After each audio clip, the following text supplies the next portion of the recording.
சுவையான மாங்காய் சாதம் பார்க்கலாம் வாங்க. இல்லை 2 டேபிள் ஸ்பூன் எண்ணெய் வச்சுருக்கேன். 1/2 டீஸ்பூன் கடுகு, 1/2 டீஸ்பூன் உளுத்தம்பருப்பு, 1/2 டீஸ்பூன் கடலைப்பருப்பு, 1/4 டீஸ்பூன் வெந்தயம்,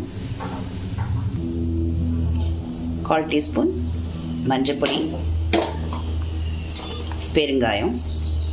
கடுகு வெடித்தோடனே பச்சை மிளகாவை சேர்த்துக்கலாம்.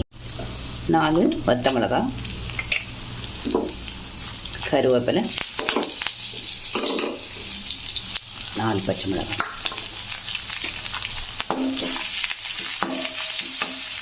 பருப்பு வெடிச்செடுத்து இப்போ 1 கப்பு துருவின மாங்காய் போடு.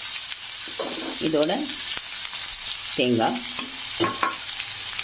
வறுத்த வேர்க்கடலை.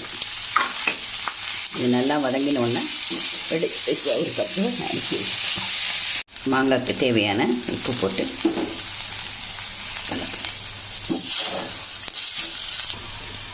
மாங்காய் நல்லா வதங்கிடுத்து இப்போ வெடித்து வச்ச சாதத்தை மிக்ஸ் பண்ணிவிட்டு சர்வ் பண்ண வேண்டியது. சாதம் போட்டு மிக்ஸ் பண்ணியாச்சு. இப்போ கொத்தமல்லி தழை போடுறேன்.